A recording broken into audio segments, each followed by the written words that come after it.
can't do it. Ah, I got you. I couldn't do it anymore. Oh.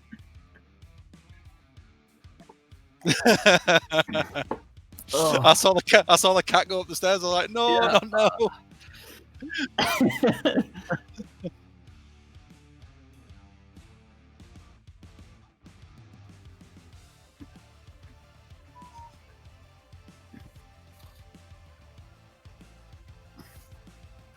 We think no.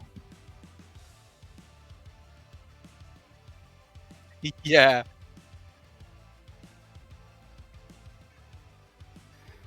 I can do that.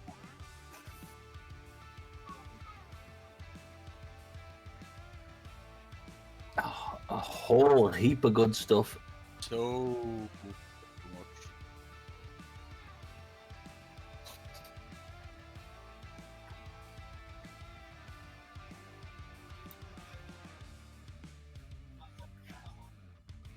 Hey, Queenie.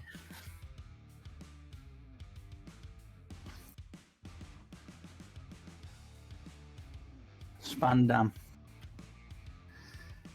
Frump.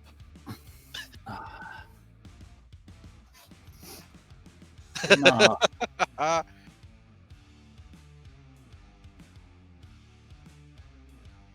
Yeah, no, right, Yeah. agreed. Which actually, straight out of the opening gate, question. While you just mentioned Spandam, I wasn't going to say this one until later. Can you remember the name of his sword?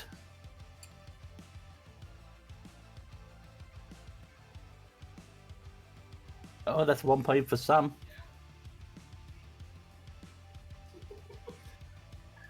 I haven't even got that one written down here. I forgot about it.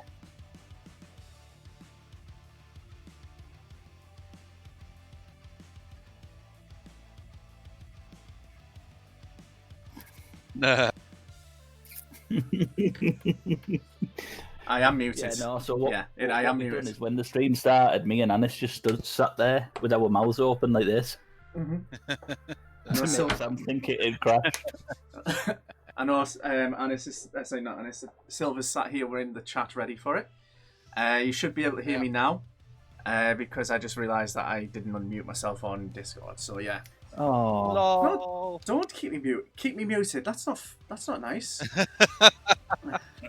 I mean, to be fair, the Twitch stream is a little bit laggy. it's all good. Yeah. We're all up and running. Alas. Like Oh well. So let's start. Where did we finish up? Where did we get to? We got to the point where we fighting Sanjay defeated Wanze was the last Yeah. thing we talked about, wasn't it? Yeah. Yep. So we had that. One more really noticeable fight on that. Well, actually, that finishes on that boat, and it's Frankie versus the in-training member of CP9. Yes. Yes. Do you remember his name? I'm going to be honest. 1 No. point. I'm going to be honest. No, he was the one on the rollerblades, wasn't he? If I remember correctly. He's fixed it now. Sorry, somebody was just in my ear telling me you had no sound, Sam. I've told them it's fixed now. Aye. Trying to think of what he's called, but I know he fights the guy on the rollerblades. I'm probably going to give this over to Silver because Silver's probably the one who's going to absolutely smash this one. But In-training member of CP9 who Frankie fights on top of the train.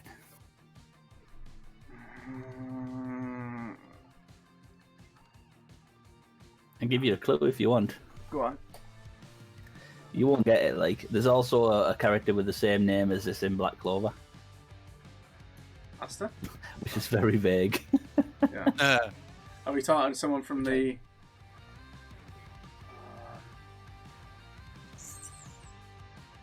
Yeah, I've seen that, Queenie. Hopefully it'll sort itself out in a bit. Is it Laggy? Yeah, it's laggy. It's very laggy. Anybody used to call Elastic laggy when they were younger? Hopefully Laggy band. Yeah. Laggy band. hopefully we Waggle. should be fixing that in about 30 seconds. Where's my elastic band? Is it down there? See what found my elastic band. Found your elastic band. I think I've just fixed the lag issue as well because So anyway, I'll tell you what it is so we can move on. He was called Nero. Nero. Oh my god. How did I not get Nero? And Frankie trashed him. Royally. And then Rob Lucci shiganned him and threw him in the sea. Don't need you. Bye. Yeah, you're terrible. Yeah, I'll give you 3 seconds to run away. You didn't run. And then, if I remember correctly, You're right, Silver, he did. The stream should not be any more laggy, so it should be all good now. We need to say muted several times. Am I still muted? Is it still working? Because it says it's not muted on my side. No, it's working now. Yeah. Coming through the Discord, fine. Excellent. Yeah. So yeah, that happens, and then they obviously they try to rescue Robin first, don't they? Yeah. From the CP9, which results in Bruno opening the door behind him and going, No. Yeah. No. Think so, mate. Not doing it. Not working out for you guys. So unfortunately, no. And then they absolutely pretty much get trashed at that point. Funny enough, I remember Frankie being captured by CP9 though when they come off the ship, because Frankie's trying to resist and Robin just sat there like, well, I just guess I'm gonna go die, and just walks continuously straight, and he sat there like, what? Come back here. Yeah, Frankie is very, very adamantly not going to be captured, even though he is already captured.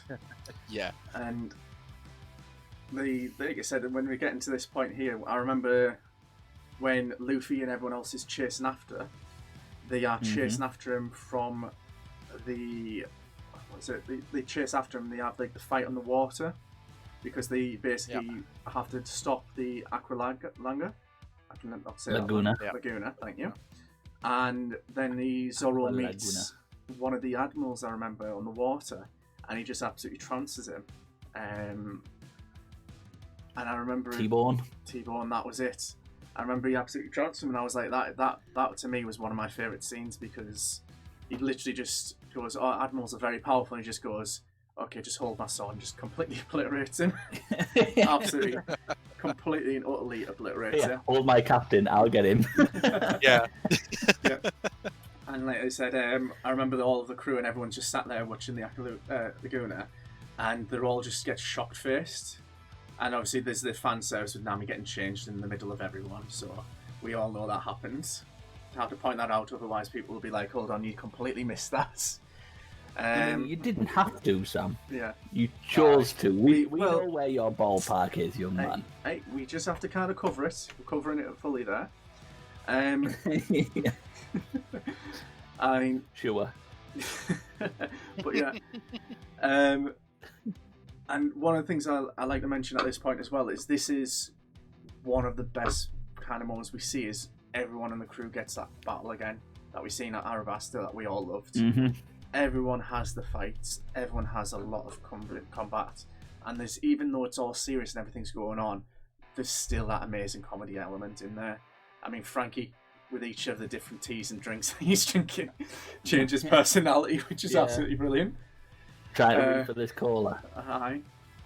Yeah. And as he there's lots of chill moments here. Speaking of Bruno, though, that is one of the first fights that we get, because going off the bat when they try and get on, you have Zoro telling them to push the barrier down while their chain is just going yeeting at it, so they can just get over the barrier into the facility. And they're all planning out on what to do, and then they're like, "Hey, where's Luffy?" And he's just run off. It started just destroying everything. He's already gone. And he's just like, nope, I'm doing this. Bye. One of the things I love mentioning again is Onazef's words. Every single time, Onazef hits a nail on the head about Luffy. When he goes and says that he's got guts and he's the worst opponent for anyone to ever face.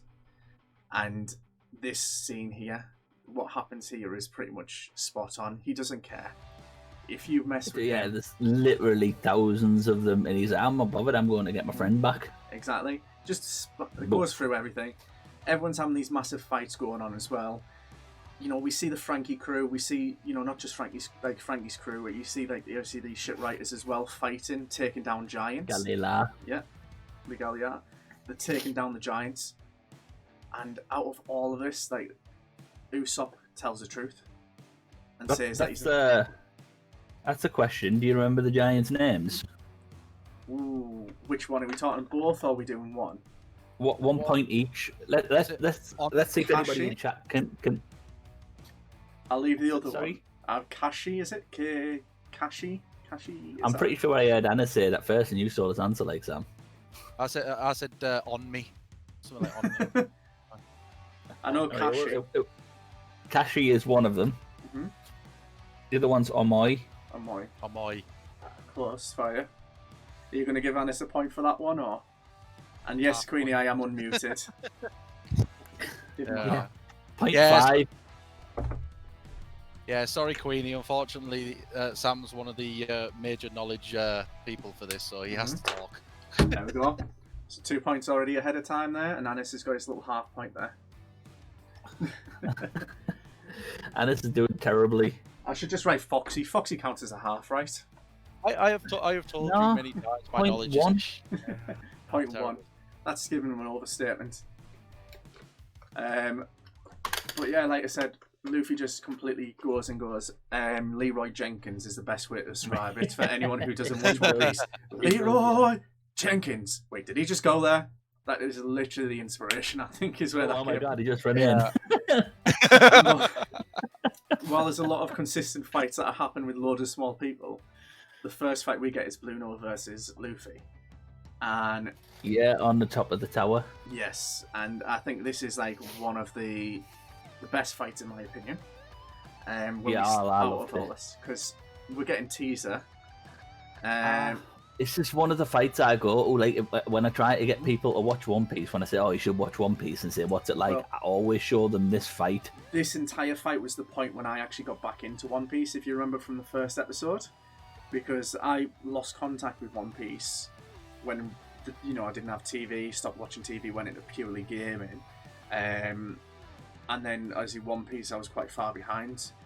This fight scene was the one that we actually watched and we actually got sorted, and basically it was like, in my honest opinion, it was the most amazing fight. Like I said, when I'm getting back into One Piece, I said you get the tease of, like, you get to see Luffy fight normally and keep on par with Bluno without any powers, which was not even close to happening before. Yeah. And on top of that, he then brings out Gear Second, which shows how he's the words he says when he does that as well. Like when he says, "Oh, I'm really thankful for meeting you guys, because of you, I'm able to become stronger."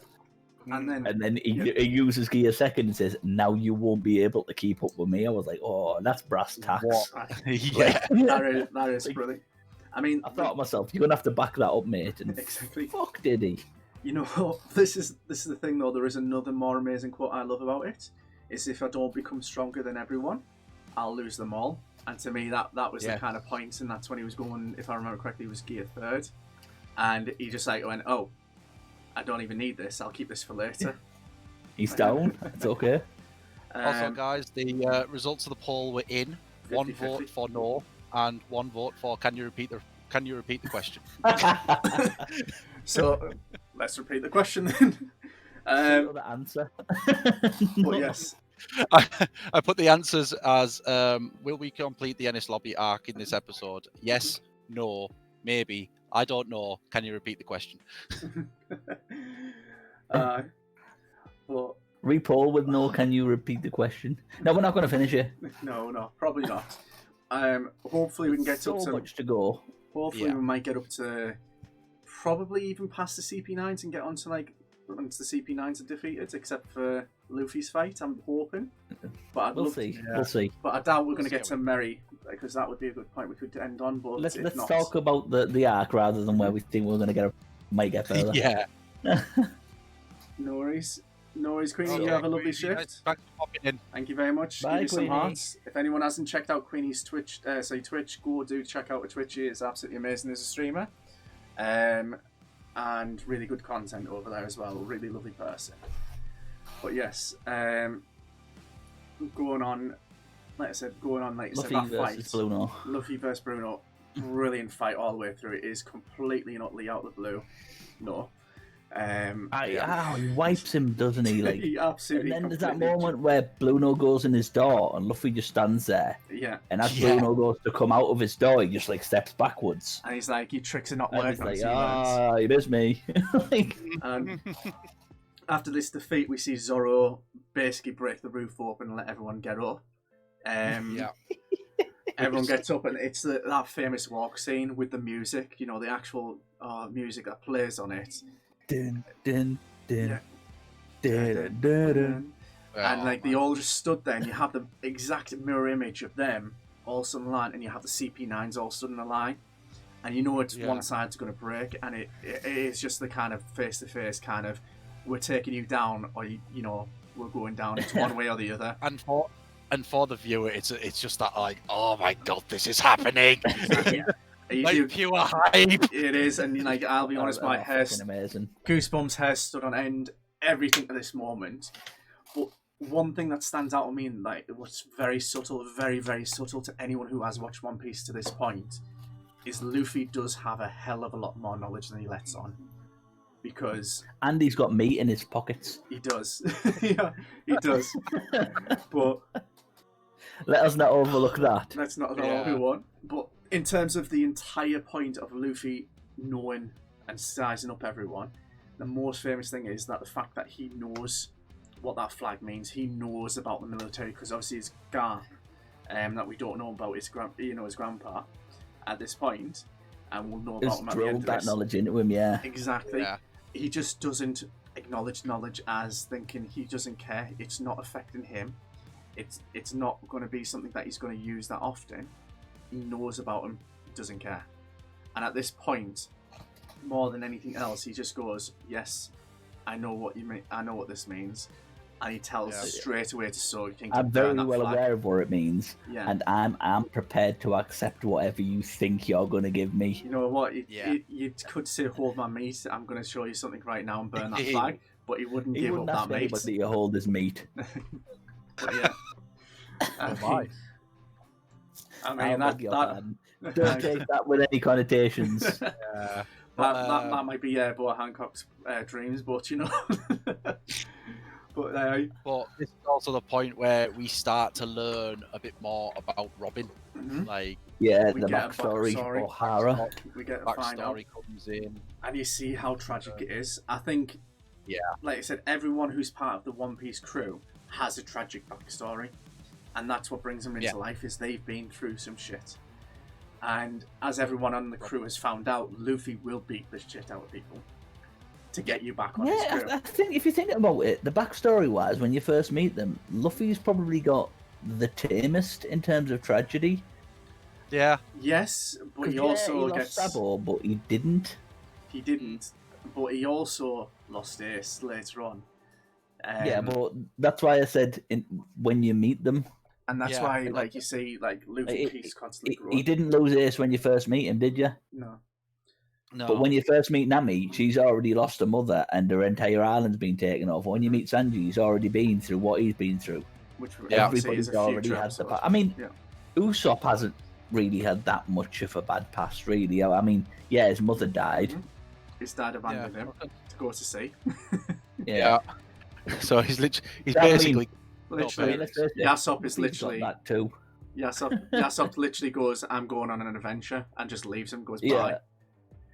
Pulls the Bilbo, we're going to call it. Yeah. And like... pulls the Bilbo, "I'm going on an adventure." But we get so much tragic backstory from like Robin. Like I said, like it's more tragic, like I said, because she's been alone all her life. She's been hunted for all of her life. She's never had someone to call her home. She's never had a nakama. You know, it's all of this happen at once, and then Luffy just going, "Well, burn that flag." And then just all of that emotion of being feeling helpless and feeling like a bird and feeling like never belonging anywhere. He never seems like he gets truly serious, does he? Like you always see him in fights with people, like with Luffy. You always see him in fights, and people saying like, "Oh, be serious," and he's like, "I am being serious." Like when he was fighting Arlong and he got the the teeth in his hands, and he's going, "Oh look!" and put him in his mouth. He's going, "Now I've got teeth." And Alan's like, "You need to take me seriously, mate. I'm going to kill you." And he's like, "I am being serious." And like, "No, I can chomp you." And like I said, we don't see the seriousness except for like when he's fighting Crocodile, because at that point he's not being serious. I mean, you could say he took Hawkeye seriously as well, because obviously Mihawk, he had a point where he was going to go and die for him. But yeah, there isn't been a fight even against like people like NL. That's what I was thinking of. He just deflates himself and he just slaps a wall randomly, thinking it's going to hit him, just because he thinks it's a good idea not to think. He's like, "Oh, you can predict my movements, but if I don't think and I just hit this wall, you can't tell what my ricochets are going to do to you." And it's just like all of this happens, and you see him now. He's like, "No," I said, "Give my crew back now, or you're dead." Pretty much is like his reaction is you never have him that like kind of real kind of thing. And at this point, Frankie tears up. I love Frankie's tearing up at this point, going, "Oh," and then he goes and just pulls out the schematics for the ship, and just goes, "Oh, I've had him all this time," and just burns in front of him. Goes, "Yeah, I've got the knowledge in here. I've read that schematic. I know everything up here." That's what he does as well. Like, because Spandam says, "Oh, how do I know that Lucci, Kaku, you guys worked for me? Is this real?" Flips through it, and they're like, "That's real." And he just goes, "Yeah, exactly." And at that point, like, absolute mic drop, isn't it? Exactly. And then jumps into the ocean, right? And I think this is one of my favorite points. Is like they all jump. Like Luffy just grabs everyone, and goes, "Hey guys, we're gonna do the thing," and just jumps on top of the ship. Somebody's told us to jump. Yeah. And then out of all of them jumping, Frankie's the one who gets hit in the face with the ship upside down and gets crushed into the building, which I think was a brilliant thing of all of this. And like I said, this is the start. Like, this is just all kind of like the prequel. This is not everything being taken seriously. This isn't even the real battle. We haven't even seen anything at all. And now we're just getting like kind of, "Oh, hold my One Piece. Now we're going to take this seriously and go straight into this." We've got so many fights. But it's amazing how we follow such a serious thing as let's burn the world government flag and declare war on the world. We're gonna jump. Yeah, exactly. And that's the beautiful. That's the beauty of it all. That's the beauty of it all, though. Like One Piece, and he literally has that smile as well, doesn't he? Exactly. Yeah. This is the beauty of One Piece, though. Like One Piece has this comedy, and they can get away with this comedy all the way through, because this is what One Piece has been built on, and this is what One Piece is. It has serious, but it has its kind of charm. And anyone who ever watches One Piece, and loves One Piece, will tell you that there's always going to be that comedy moment, and we're going to get through to more of those in the fights. God, there's one of my favourite moments, funny moments, actually happens in this arc. I appreciate the like this. Zoro holding Usopp as a sword. This is the thing. Mine was the chopper and the Frankie with the milk and the tea and all these different kind of drinks as well. Yeah, that's another one. There's loads of. Well, I'm going to ask you guys how we should do this and break this down, because I was personally thinking we talk about the fights individually, and we go through individually, and then when there's like a dual fight, like kind of Kalifka, talk about Sanjin Kalifka, and then go on to like later on after that point. Yeah, well, I was going to say we do her first, because she is, excuse me, technically the weakest. I'm choking here. Like, yeah. You're going to have to give me a second, guys. Talk amongst yourselves. Yeah. We're both just going to choke. Khalifa being one of the, like, as you said, probably is one of the weakest, if not the weakest. The devil fruit. He does have a devil fruit. Yeah, she has the weakest devil fruit. Let's be honest. I mean, Kaku, everyone takes this out of Kaku's fruit, but come on. He just basically... I mean, everyone. It was just Jabra.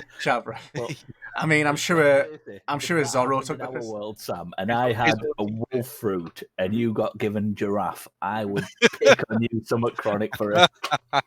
Let's be honest, though.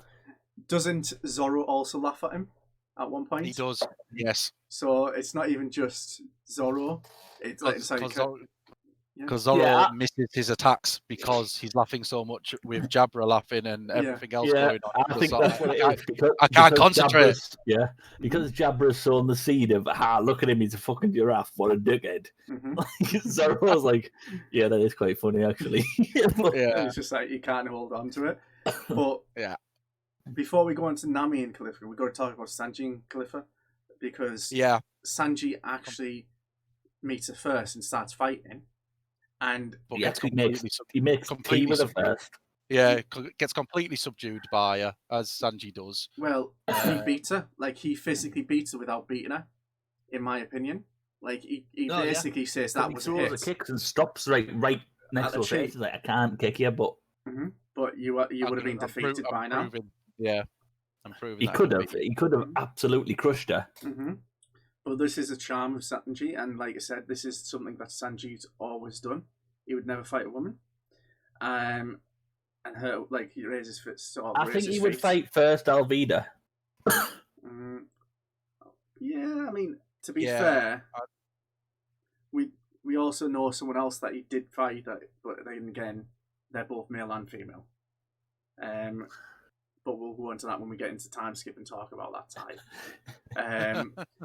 But the thing is, I've got an interesting question for you, because obviously we know there's warlords, and we know one of them's a female warlord. We're not going to talk about it too much, but do you think Sanji would raise his foot to a female warlord, or do you think he wouldn't, personally? Well, it depends how attractive he found them. Yeah. Well, it doesn't matter how attractive he doesn't raise it to anyone, though. So I personally think he wouldn't. No, of course he wouldn't, if it's the one you're talking about. Yeah, the female warlord. Sorry, not female warlord. Female Yonko. That's what I mean. Oh, no, I think that one he would kick. But, straight in the face. But like right in it. I think he wouldn't. That'll bring out his knife skills. Chop her up. Yeah. Turn her into a crock and boosh. Yeah. But Sanji completely betrayed her, and there is something that I find interesting here. Sanji learns that he has limits to what he can't do, and there's limits that he can do, and we'll come back to that later in the chapter, because there's another point when he brings that up. After losing, he obviously figures out a way to get himself sorted, and then goes and helps out later, while Nami and Caulifla fight, and I believe it's not really a great fight. Let's be honest. I mean, the powers. It's not the worst. For what it wasn't bad for what it was. Yeah. Yeah. I mean, let's be honest. I just think that devil fruit power is abysmal. Yeah. Yeah. And I think Nami has the perfect counter at the same time. The uses of it, all did done really well with expanding what you can do with soap. Yeah. Made soap shield. But it is one of those, like, we talked about in the first episode about devil fruits. I think it's fair to say, like, we kind of forgot about her. Like, she's definitely one of the weakest when it comes to devil fruit user. Forgettable is a word I would use to describe her. Yeah. Yeah. Because she wiped the slate clean, shall we say? Fucker. Should we just say she wiped the slate clean and leave it at that? Yeah. Not. But yeah. So Nami obviously triumphs in the end. I mean, Nami had the perfect counter. Like I said, her soap powers are all based on, basically making someone into soap and making them into soap dolls and stuff like that. All she had to do is just wash away the soap. That's literally all it's. Oh, my dear Lord. So, and then the illusion mist that she made, her weakness is water, which is all devil fruits anyway. Yeah. So she's double weak. She could get beat by like a sponge. It's like Pokemon. You have double weakness and you have 4 times weakness, don't you? And that's it. And I think, like you said, let's be honest, Nami did show quite a lot of skill here with using her power. She learned how to use illusion. The Mirage Tempo and all that, because she made multiple Mirages, didn't she? She did an amazing attack with lightning, and let's be honest, Nami's quite weak, let's be honest, in terms of power, physical power. Yeah. And Caulifla is physically stronger and faster, but it's not always about the strength, it's how she uses the power. Yeah, and overconfidence plays a key, I feel, with all of these fights. Exactly. I think the only person who genuinely didn't think, "Oh, I'm just going to crush you," was Kaku v Zoro. Yeah. Kaku was the only one who, like, from the get-go was like, when Zoro said, "I'm not the same man I was back there," Kaku goes, "Yes, I can see," and he takes him seriously from the get-go, whereas everybody else doesn't, because they're like, "Well, I know I can beat you." And I think, like I said, that's the top 3 that we're going to talk about. I think we'll leave them to last. Going on the next fight. We've got like Frankie versus Fukuro. Yeah, Fukuro. Yeah. Cha-pa-pa-pa-pa. Yeah. That's it. Yeah. Yeah. He looks like Naruto's frog bag. He is Naruto's frog bag. That's what Frankie turned him into. Yeah. He's also deflated as well. I mean, it's an interesting fight because it's obviously you're seeing Frankie fight more. Like he's still a newish character. You don't really know what he can do, but at this time Frankie is actually fighting at like a much lower percentage than at full power. Like and let's not forget his escape first. You remember when he tried to escape from when he said he was going to self-destruct? Yeah. And it wasn't a self-destruct, it was just a massive fart. Fart! And everyone freaked out and ran. Coup de vent, was it? Or coup de burst? No, coup de burst the ship, isn't it? Yeah, coup de vent. Coup de vent, yeah. Aye. But yeah, that was like kind of... coup de boo, that's what it was called. Yeah, coup de boo, because he finishes the battle with coup de vent. Yeah. And then boos his actual attack. But yeah, absolutely, I absolutely love this fight. Like this is just showing Frankie as a tool. He's got, obviously, you see his strong right, you see his Gatling gun, you see his obviously his front's his strength, his back's his weakness. Yeah. You know. Now you say his back's his weakness. He's just he could take damage to his back. Exactly. Yeah. Like compared to his front, his back's the weakness in his side. Yeah. What was it? Like you said, this fight's going on. And what I love is, like I said, his hair stands up because of his power, and then that drops down. Yeah. You have. He's just like, we will mention a bit of Chopper. I think Chopper's going to be the next one we go on to because it links to this one. It's in the same area, And then Chopper's like, as I say, like you got Frankie's like, yeah, come on, let's go. And then it does seem to be like as he loses power, he goes into emo mode. He's like, all hope is lost. All hope is lost. Yeah. And Yeah. Now take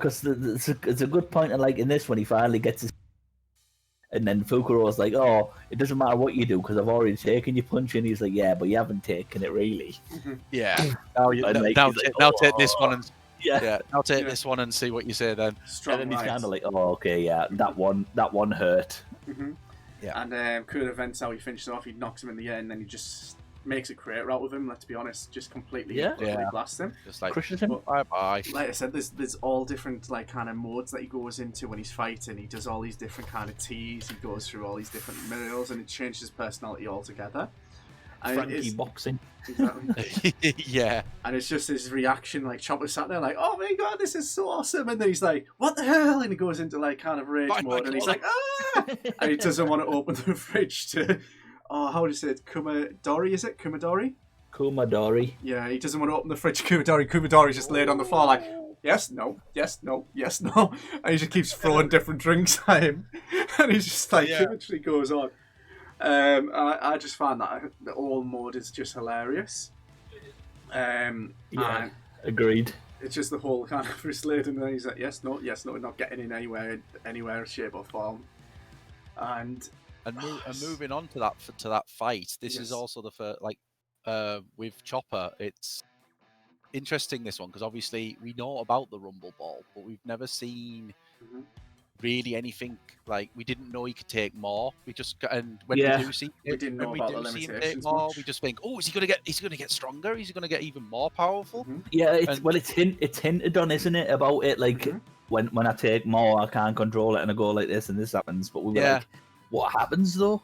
Yeah, and then he takes the second one, and then he's just going literally. He's just like he can't hold his transformation. Getting everything wrong. Yeah. Wrong. Yeah.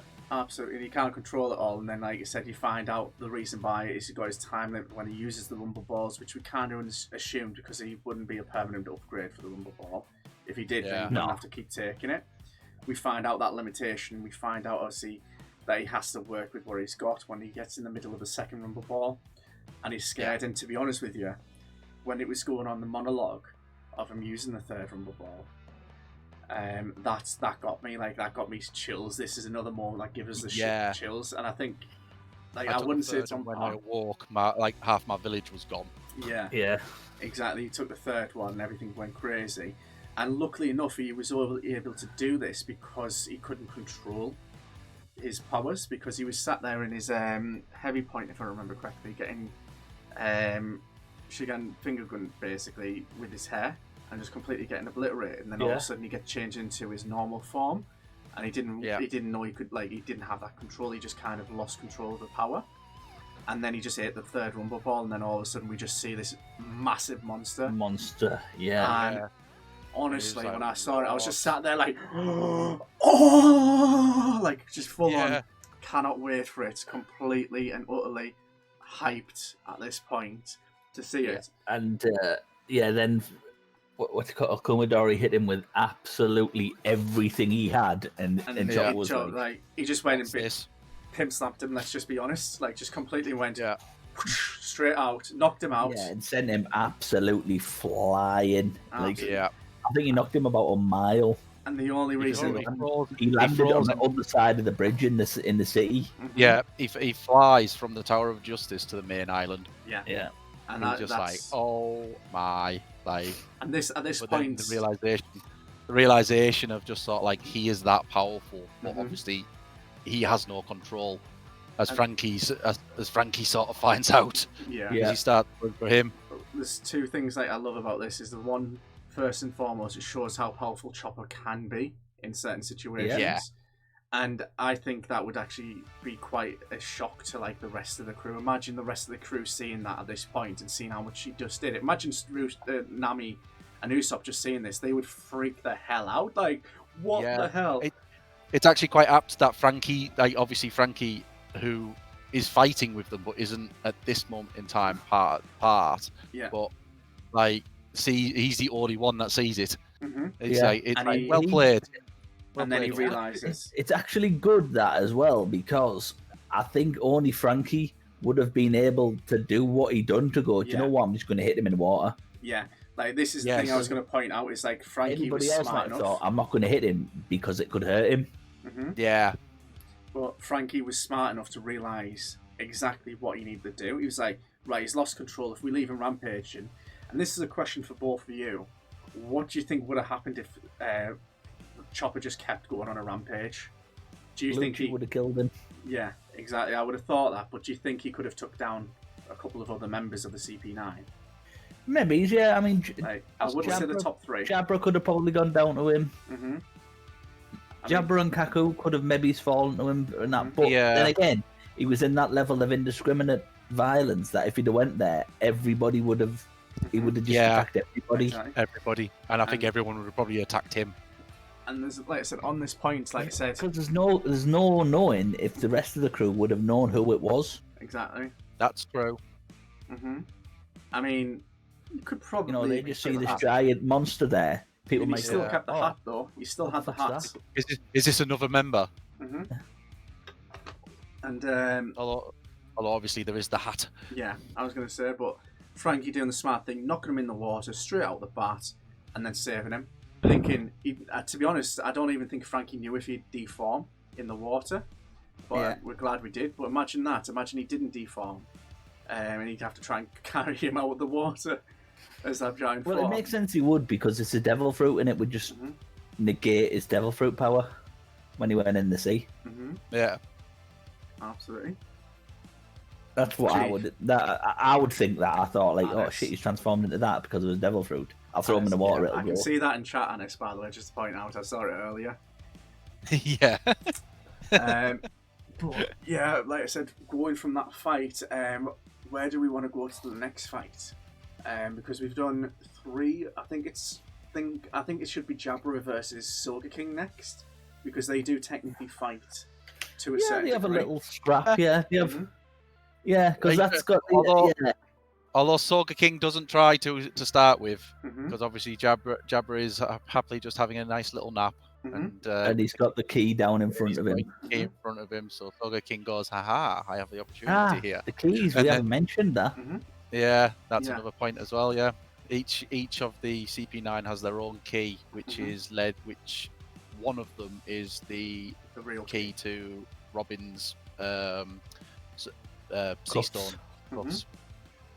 Sea screws and cuffs. Which is why they have to split. Which is why they have to split up in the first place. Yeah. Well, this is a good scene as well, though.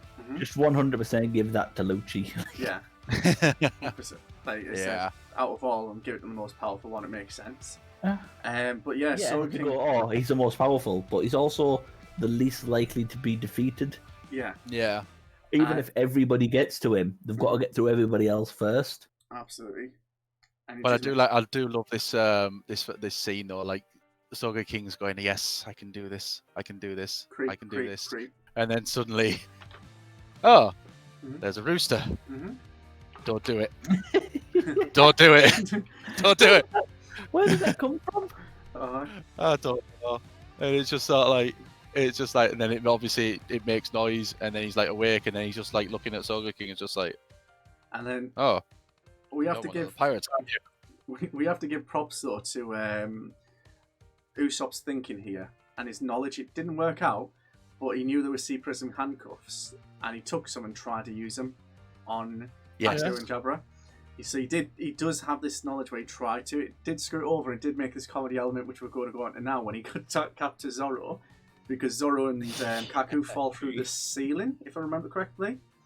They fall through the ceiling into this, and like Usopp's like, oh, and he's like hides behind him, going, "Save me, save me!" At this point, where there's two of them. Save me, Barry. But and then obviously he catches like this dwarf gets stuck on his arm, and he's like Zoro's then sat there with pretend to be a sword with the Soga King just going, "Don't move," and he's like, oh. But what I do like about this entire point is I don't know how Soga King did it, but he was reflecting the attacks. He was actually reflecting attacks, just going like that, like just completely and utterly, just because he couldn't fucking keep still. So he was able to just deflect all the attacks that were firing from a range, and then get close, and then he's just freaking out all the way through. And I think this is probably one of the more fun fights of the series. I mean, we've talked about this was not a serious one. Definitely a reprieve from all of the drama to go, here you go, guys, have a little bit of fun. Yeah, with and then, everything that's going on, here's a bit of comedy just to, bring yourself back down a bit. And then Kaku's getting the piss taken out of him, let's be honest here, with Jabra. And then Zoro's laughing. And we see his, like, basically his ultimate attack here, where he just spins around and just basically uses his entire body to cut the entire building in half. Like, Which brings me to an interesting idea. If Kaku obviously has a square nose and turns into a giraffe, if Usopp got a animal devil fruit, what do you think he would turn into? We're not going to go with the nose joke, are we? But you had, Anis. But yes, I think they would keep similar aspects because it's keeping the same kind of body, kind of transformation.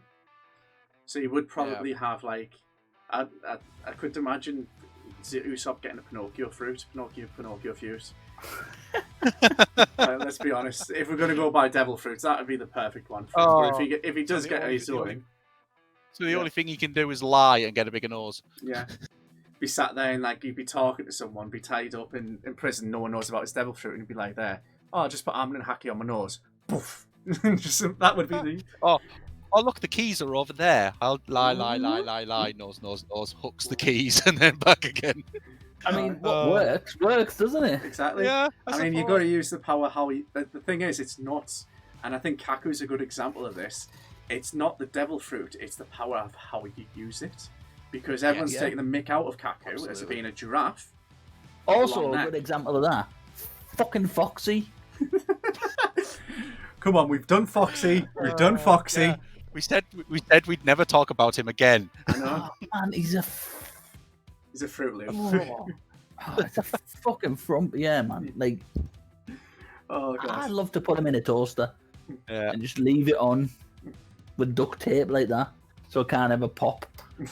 I thought you were going to go on the saying that you make sure his toaster is not waterproof then, but each their own. But yeah, like I said, Kaku, like I said, is a good example. He shows how he uses his power. He uses that long neck, which everyone takes the mick out of, saying like he's more of a target to get cut in the neck. Yeah. And he makes an ultimate attack. And then when he makes himself into a block, square hole in the block, doesn't he? Exactly. He turns himself in the block, throws all the attacks in the end, then he comes down and he just basically blocks them because he can basically armor himself with Tekai. And I think that's, like I say, Tekai, yeah, you're right. He uses it all brilliantly, and I think that's really underestimated. There's a lot of things that are underestimated, but Kaku's ability to adapt in this situation, and in all honesty, I would like to see him develop more and see a rematch. Like, I would love to see a rematch between Kaku and Zoro. I don't want to see that, because I could imagine. Well, I could imagine it's going to be that kind of. I'll tell you for why. Go on. I want to see new opponents. Mm-hmm. I do, but I would like to see how Kaku might have gotten stronger, and then Zoro turn around and be like, "Yeah, I'm just going to fight with one sword because I don't even think you're worth 3 now." I don't, you know what I mean? Or even 9. I'd like to see Kaku fight somebody else Zoro has fought. That would also be interesting. Mihawk. I was actually thinking Dorothy's Lucky, because that would be Kika, because obviously they'd take the piss out of his voice, and we're taking the piss out of his neck, his transformation. I could imagine that just being like kind of a revenge match between because there's 2 characters that Zoro has physically fought and laughed at. Yes. Yeah. So that would be the kind of connection between them. They'd laugh at each other, and then that would start a war. Like, you're a giraffe. What the hell's that voice? That would be good. Children with Imagine that was what they started fighting over. He laughed at me for being a giraffe. He laughed at my high-pitched voice. Exactly. But it'd be an interesting fight, let's say the least. There. Coming back to that Kaku fight though, Zoro, at the end of this fight, brings out a move that you just do not expect. Ashura. Ashura. All right. What the hell was that? Where on earth did this come from, and how did Zoro learn to do it? And when did he learn to do that? That's what I always think when you see the crew go, "Oh, this." I think when.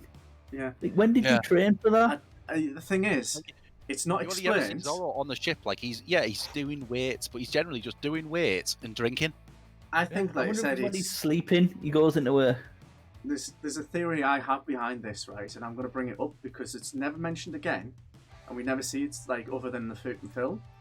But I think it's some kind of power of haki, like willpower, that he manifests this kind of will. You think everything's haki? It's haki. Right? I mean, literally do anything that happens. You go, "Oh, must be."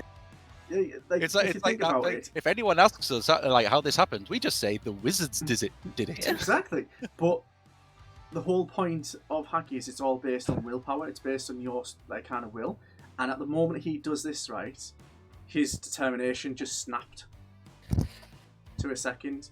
It's similar to fights that we've seen in the recent we're not going to spoil it, but the recent fights that we've seen, we just basically just turns around and goes, "I need to be serious now," and then just drops the ball and everything. Zoro is generally serious in all of his fights, but then there's literally a point where he just goes, "This is it. I am doing something now that needs to be this is 110% now. This isn't me being." The main reason I always think it's Zoro with haki is because on multiple occasions he's unconsciously always been using it.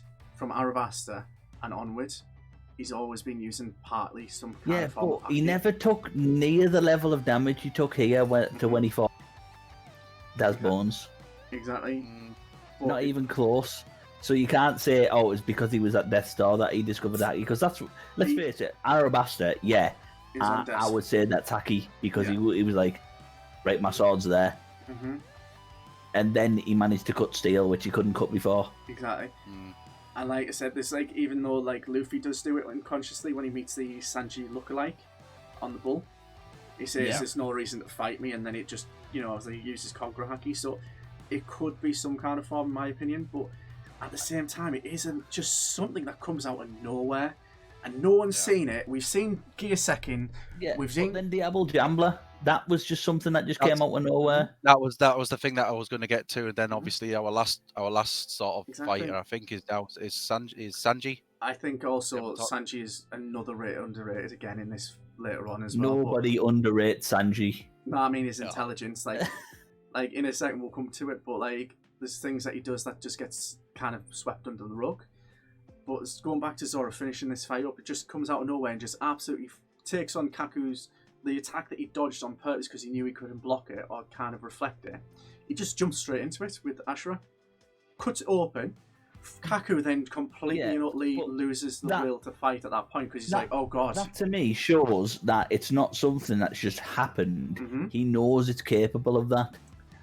The thing is, he hasn't used it on purpose because he hasn't needed to. And he's gone, right, okay, I need to do this now. That's not something he's just gone, oh shit, I need to do something. Oh, that's cool, what's that? Yeah, I'll just magically sprout 9 arms. And he knew to do it. He actively done it. Like it's not something that his subconscious went, oh, why don't we try this? But I think, like you said, the scene that gets us on this entire thing before he even does it, he just has that like kind of sword he holds out, and then the extra swords just pop out of that scene. And even Kaku stops and backs up and goes, oh shit, I would have died there at that point. Hey Jeff, how are you doing? But yeah, he absolutely smashes through it. Takes out Kaku. Yeah, because that was a prelude to it, wasn't it? To see, I think that was him testing. Does this work? Yes, it does work for him. One of the things we've kind of skipped over is obviously when he does get unhandcuffed, and then Jabra gets led away by Sanji. So King turns to him saying, "There's things in this that you can do, and there's things that you can't. Focus on what you can do." In essence, and we'll come back to that in a little bit. Because there is a brilliant point I want to bring up about that, like I said, is the impossible shot. We'll continuing with the fight with, like I said, Sanji versus Jabra. Sanji goes, well, I don't need to fight, and runs off and like uses Jabra's kind of intent to want to fight and catches him off guard constantly and kits him. Yeah. And the Diablo Jambra, when he does that. That was cool when he went, I don't need to fight you. I'll just off and Jabba's like, no, fight me. Runs after him, Sanji just turns around. Need to do a hydrate, guys. Hydrate. Right in a fucking mush. Oh. Thank you. My water. Thank you very much for that. And then kicks him. And it is quite a short fight compared to the rest of them, in my opinion, this one. Yeah. Sanji has been defeated. Yeah, he has been doing a little fight. I mean, you can use defeated loosely. Yeah. He won, but he didn't choose to win. And the Diablo Jambra just completely, utterly just kicks him into the face and drops him. Yeah. And it's quite a short fight. What I was going to say is underrated is Sanji does always think, compared to the rest of the crew when they're fighting, he actively Sanji's definitely the one that, well, him and Robin are the ones that plan ahead. Nami tries. I think Nami and Usopp have got a little bit of sense of planning, but Zoro and Luffy do not plan. Yeah, they just go. They're like, right, tell me who you want me to fight, and I'll win. And what I want to bring back to this, Sanji is forever thinking. And the best point of this point is when he decides to find out about the whirlpools and activate them, just to stop the Buster Call, stop them from attacking. And just delay the time. Let's face it, if it wasn't for that, they would not have got away. No. Yeah. And the only reason they got away is because he had a lot of faith in his navigator, knowing that she could navigate through all those whirlpools and get away while everyone else is getting on. Didn't plan the ship part, but he knew that if they got a ship, they would be able to escape. You know, even if I think that at this point they were planning on taking a warship. Let's say we pick up on Buster Call next episode, and that's where we start. I like that idea because we've picked up on all of the other people's fights, and then we can come back to the point of the Buster Call and Luffy's. The impossible shots with Usopp. We've got Luffy's fight with Rob Lucci. Lucci. Yeah, Lucci. I can't even speak. There's still quite a lot to go on. The pigeon guy. Yeah. Pigeon. Oh, one point if you can name me the pigeon's name. The pigeons. Bob. Yeah. I know. Put it in chat if you can't get it.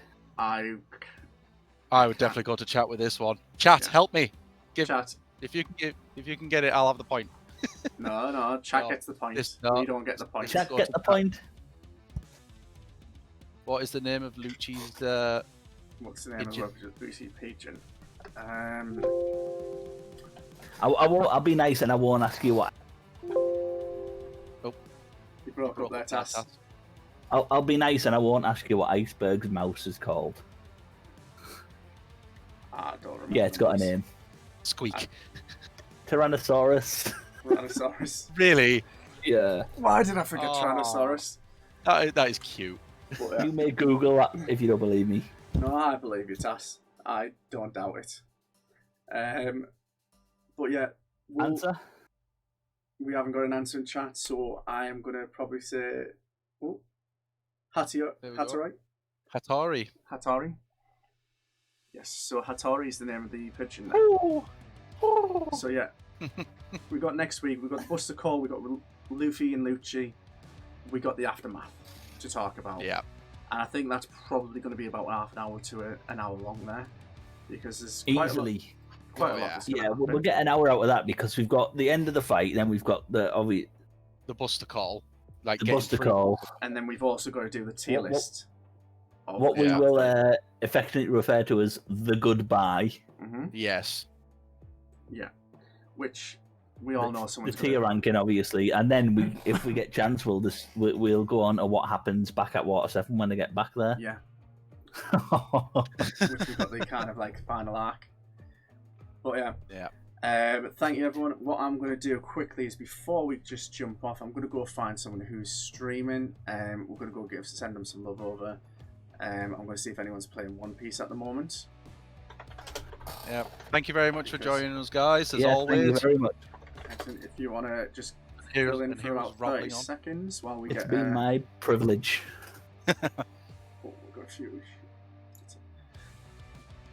Right, okay, I found a dude who's playing. Tell me about it, Jeff. I keep on saying to myself I need to rewatch it, but then too many things come in the way. One Piece. I've got a guy here who's playing One Piece right now, so we're going to go give this guy a raid.